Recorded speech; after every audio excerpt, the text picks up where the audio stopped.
hemos invitado y le agradecemos que esté una vez más aquí en este espacio de los periodistas a Marcela Turati, compañera periodista, que efectivamente, eh, pues como hoy públicamente se denunció, estuvo siendo investigada por la PGR de Peña, pero no porque no se dedicó a investigar y a esclarecer debidamente la masacre de San Fernando. Bienvenida, Marcela, muy buenas tardes. Hola, buenas noches, buenas tardes, Álvaro, Alejandro, mucho gusto, gracias por invitarme. Al Al contrario. contrario, Marcela. Leí en el Washington Post lo revela. ¿Por qué se da a conocer hasta ahora, Marcela, que ustedes estaban siendo objeto de una investigación? O sea, estaban yendo por la periodista, por la antropóloga y por un activista en lugar de ir por los asesinos. Pero, ¿por qué hasta ahora se conoce, Marcela? Pues esa es una de las preguntas que nosotras también tenemos, o sea, lo que sé, porque yo fui informada después de que la Fundación para la Justicia pidió ese tomo, porque lo que entiendo es que ganaron un amparo desde hace mucho tiempo para tener todos los tomos, ya que la Suprema Corte les dio la razón de que las víctimas tienen derecho a tener su expediente, pero cada vez que les entregaban los tomos, siempre se salteaban ese, es el tomo 221. Y llegó un momento en que pues ya le exigieron a la PGR, le dijeron, oye, este te falta, y como a mediados de mayo fue que el Ministerio Público les dijo, bueno, aquí está la información.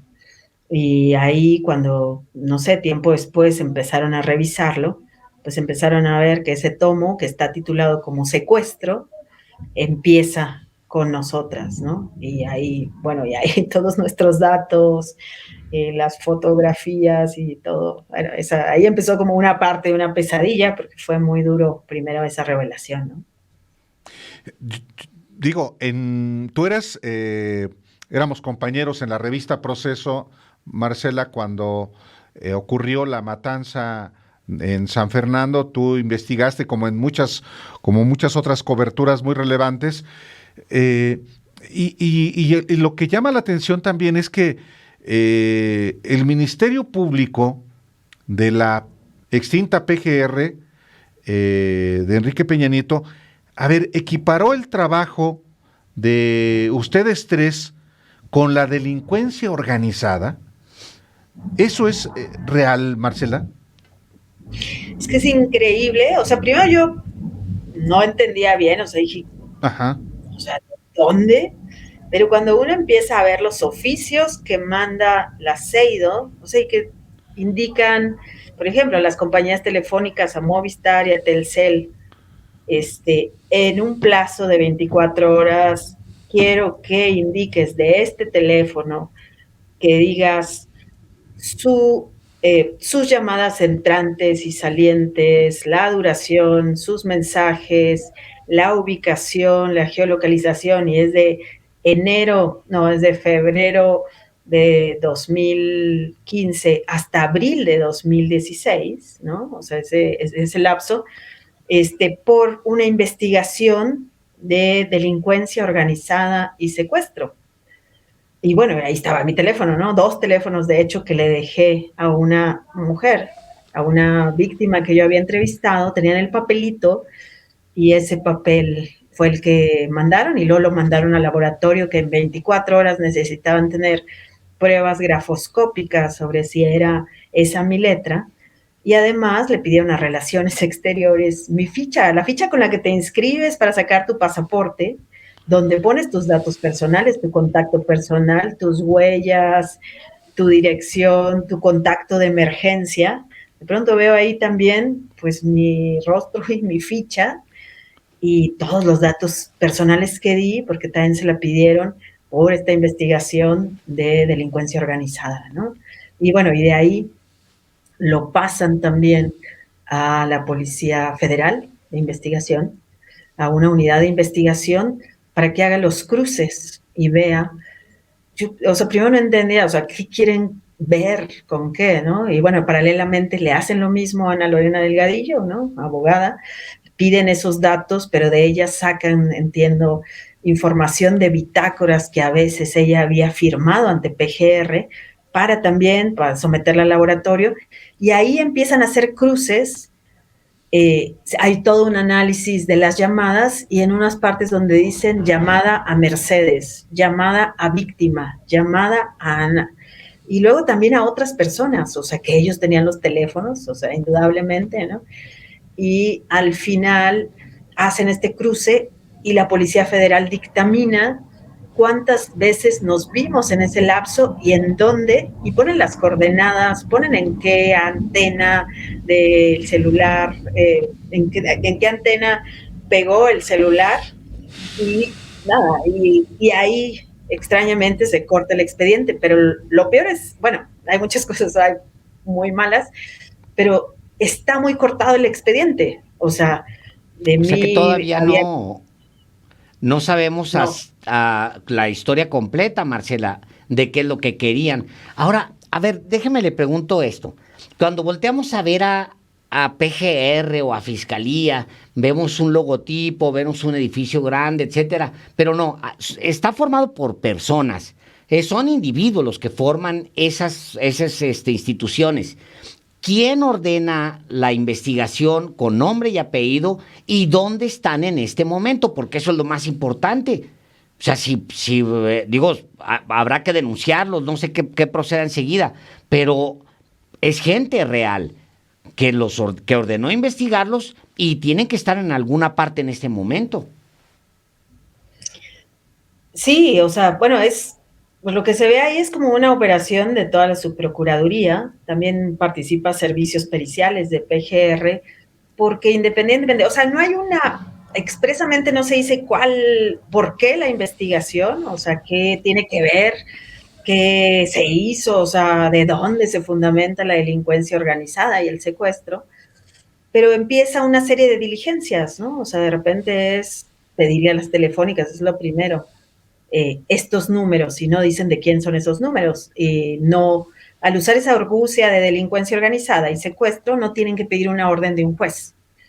Ahí tendrían que explicarle Justificar, para qué. explicar. Entonces no vienen nombres, solo en algunos de los papeles se dicen, no, investígame de esta persona, pero lo que vemos es que pedían copias, o sea, los directivos en ese momento de Seido, en unos papeles sí dicen, esto se tiene que enviar la copia directamente o el resultado directamente con el director de secuestros, y en otras vienen al calce varias que dice con copia a, y ahí al que era el subprocurador, con copia al de órdenes de aprehensión, con copia al comité técnico, no sé qué, y así, o sea, en muchas decía mandarles copias a los directivos de Seido. Ahora, yo entiendo que en la PGR de Enrique Peña Nieto, con un perfil represor por su enorme miedo que siempre tuvo, no solamente a raíz de la desaparición de los 43 normalistas de Ayotzinapa, sino en general. Era un gobierno cobarde que se dedicaba a espiar a mexicanos. El, pero eso lo entiendo con el procurador Jesús Murillo Caram, lo entiendo del propio encargado de despacho que concluyó el sexenio, lo entiendo de otros altos funcionarios del gobierno de Enrique Peña Nieto. El asunto es, esa investigación sigue activa en la Fiscalía General de la República, que por mandato legal y constitucional es autónoma y que tiene al frente un personaje, Alejandro Gertz Manero, que se supone no está en la misma lógica del gobierno de Enrique Peña Nieto. ¿Sigue activa esa investigación, Marcela Turati? O sea, lo que yo sé, porque yo no tengo contacto Uh-huh. como lo tenía la Comisión Forense, Ana Lorena Delgadillo, Mimi Doretti, que estuvieron en esta comisión o trabajaron los casos de Ayotzinapa con ellos, entiendo que muchos de esos funcionarios siguen, ¿no? o sea que la PGR Eso no es se lo que yo le depuró. preguntaba. ¿Dónde están? O sea, eso queríamos saber. ¿Dónde están? Si los movieron, si son asesores, si ahora están de subprocuradores en algún otro, alguna otra área, si son, eso queremos saber. Y la otra, en ningún momento, o sea, la carpeta se cierra extrañamente con la carátula de proceso, donde yo publiqué las investigaciones de las fosas, ¿no? O sea, y eran investigaciones sobre cómo esos funcionarios habían desaparecido cadáveres, ¿no? Entonces, se cierra ahí, pero expedientes después vienen otro tipo de actos también contra la fundación, contra las víctimas ahora, para analizar si ellas realmente, eso, bueno, eso dice, eso me contaron, esa parte no la pude ver, pero dicen que hay unos tomos, o sea, donde dicen hay que investigar si las víctimas firmaron esto y si quisieron a esas de abogados, ¿no? Que eso también es un acoso terrible contra las víctimas, empezaron a investigar para ver si la gente de Centroamérica y otras habían firmado para tener abogados que den problemas, ¿no? Que den lata a la PGR porque quieren que hagan las cosas bien. Entonces la cosa es aquí, pues que digan, porque el expediente es sobre las masacres, sobre la tortura, sobre el asesinato, sobre los secuestros cometidos, pues sabemos que fueron los Zetas y se culpó al principio a policías municipales. Sí. Entonces, como no se ha cerrado, pues estamos ahí junto con ellos, junto con los Zetas, como cualquier delincuente, y cabrón, digo, bueno, y lo peor es que ellos pueden tener acceso y sus abogados a ese tomo, como cualquiera que está en ese expediente, ¿no? O sea, se refiere, pueden tener acceso los Zetas Sí, a través de sus Claro, abogados. a través de los abogados. Y eso pues, los vulnera, las pone en una condición a ustedes de vulnerabilidad terrible, Marcela. Y lo otro, que todavía exista la sospecha de que esa gente esté trabajando con Gertz Manero en este momento. pues sería muy interesante si ustedes hablan con Gertz y le dicen, a ver, ¿quiénes de esos funcionarios, dónde están? ¿A cuántos siguen ahí? ¿Y qué vas a hacer? Porque sabemos que esa área de delincuencia organizada, ya el GIEI había dicho que tenían que sacar de ahí el caso Ayotzinapa por todo lo que vimos de todos los ilícitos cometidos. Ahora, yo siempre he dicho que para mí como reportera aprendí a cubrir Ayotzinapa porque vi lo que hicieron en las masacres anteriores, esa misma área y servicios periciales. Esas son un entramado donde desaparecen a personas desaparecidas, donde no quieren o no, sí, ubicar, identificar a los cadáveres, devolverles la identidad o regresarlos a las familias. Entonces, habría que ver por qué sigue existiendo o por qué ellos son los que investigan las desapariciones del crimen organizado, porque ahí se queda secuestrada la información. Carajo, pues sí, es un expediente más que se añaden a otros en los que están involucrados servidores públicos de la administración de Enrique Peña Nieto y que inexplicablemente los conserva Alejandro Gertz Manero en una institución que se supone que tendría que ser radicalmente diferente a la PGR.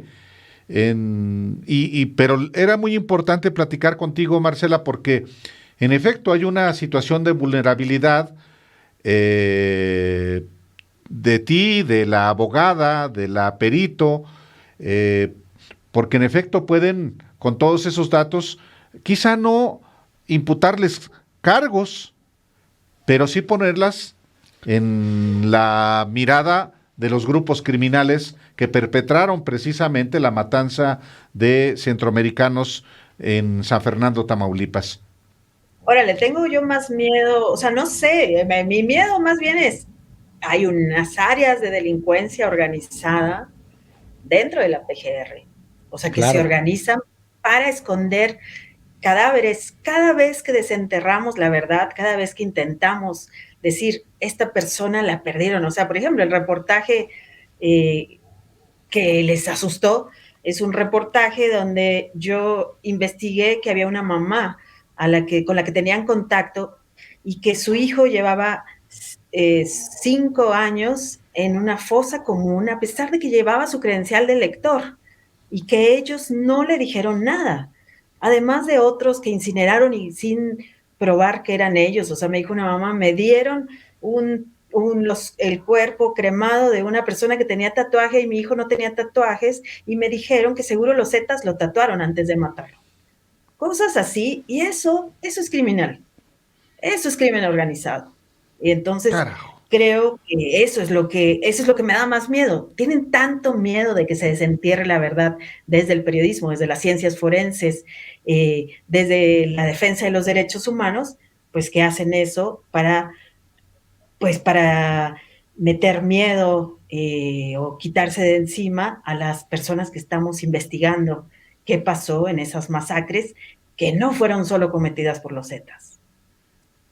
Híjole, qué barbaridad. Marcela dirige un sitio que se llama ¿A dónde van los desaparecidos? Usted lo puede buscar así, tal cual, a dónde van los desaparecidos.org. El trabajo que ha hecho Marcela y que ha hecho con todo el equipo, con Mago Torres, con Alejandra Guillén, con Erika Lozano, en fin, con los documentalistas, con reporteros, etcétera, es muy profundo y es de búsqueda de la verdad. Literalmente cuando dice desenterrar la verdad es porque han estado... ¿A dónde van los desaparecidos? Es la primera pregunta que nos tendríamos que hacer todos como mexicanos. ¿En dónde están? Bueno, pues ese trabajo lo vienen haciendo Marcela y un equipo de valientes y profesionales, periodistas muy, muy apasionados y entregados a su oficio. En este sitio usted los puede encontrar. ¿A dónde van los desaparecidos.org? También en sinembargo.mx publicamos casi todas las historias que este enorme proyecto publica permanentemente. Búsquenlos, persíganlos, síganlos. Y Marcela, pues obviamente vamos a estar pegados a la continuación de esto, porque qué lamentable sería de verdad que quienes ordenaron ir por ustedes a señalarlos, vincularlos con crimen organizado, con secuestro, estuvieran todavía en un puesto de autoridad en la fiscalía ahora, ¿sí? O que estén ahora. Híjole, pues sería una cosa muy profundamente decepcionante, muy, muy decepcionante. Habría Y que riesgoso. preguntarle al fiscal. Habría Sí, que preguntarle al fiscal dónde están y qué va a hacer con ellos. sí, por supuesto. Marcela, como siempre, muchas gracias por acudir a este espacio para informar directamente al auditorio y por supuesto que sigamos en comunicación. Muchísimas gracias hoy. Gracias, Marcela. Gracias.